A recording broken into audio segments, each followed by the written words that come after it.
Čaute ľudia, dneska vás vítam u videa po dlhšej dobe, teda po 3 mesiacoch, to nikoho nezaujíma.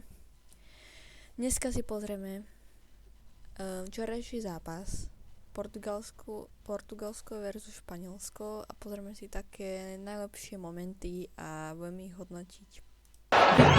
Ty kokos, to hučí jak... Dáme na takto, na tišie. Toto bola naozaj pekná strela od Nuno Mendeša, ale šťastne dopralo.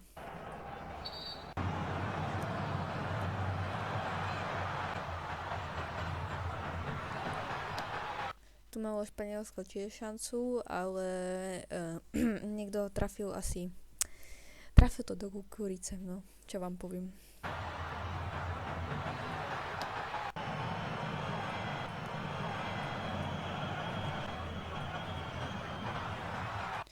Toto bol, že naozaj Portugalsko tlačilo, ale šťastie im nedoprialo. Normálne, ja som to tam normálne v tej telke videla, že to tam padne, ale to išlo nad.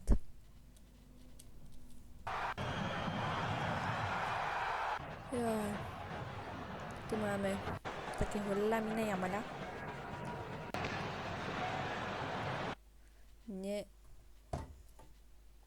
Nedobojoval sa. To je dobré.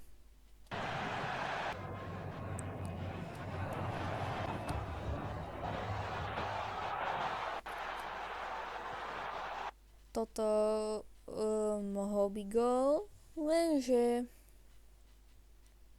zasa šťastie.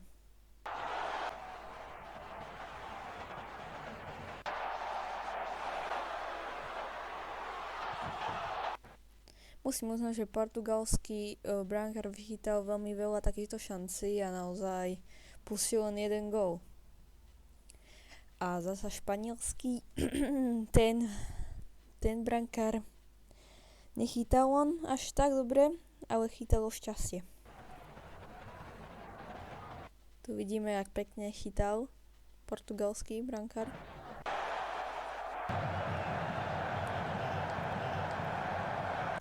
Toto bola taká šanca. A z toho bol gól.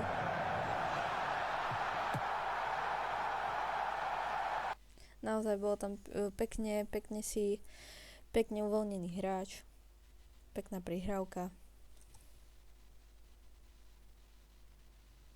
To mi nejde hlas. Hau! To si im vypadol hlas, no nic.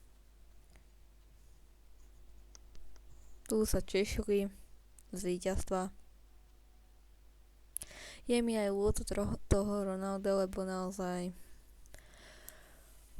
keby sa aspoň dostal do toho štvrťfinále, alebo ja som chcel vidieť, že Argentína versus Portugalsko vo finále.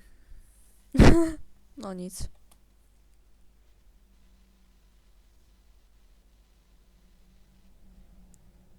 Tu vidíte, aký je Ronaldo sklamaný. A tu zvuk.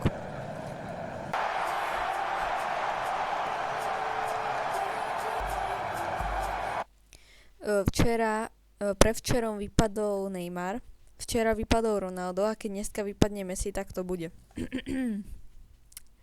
Ja chcem, aby Messi vyhral majstrovstvá sveta, aby sa pomstil Ronaldovi a Neymarovi.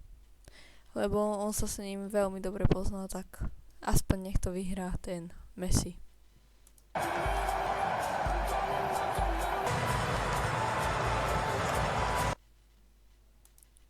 Sme na konci tohto krátkeho videa. Nezabudnite dať like na toto video. Prosím, dajte mi odber, veľmi mi to pomôže. A dajte mi aj follow na TikTok, volám sa tam Anet13 IT. Nezabudnite mi dať prosím odber, veľmi mi to pomôže pre ďalšie takéto videá. Nezabudnite dať like, follow a koment. Čaute.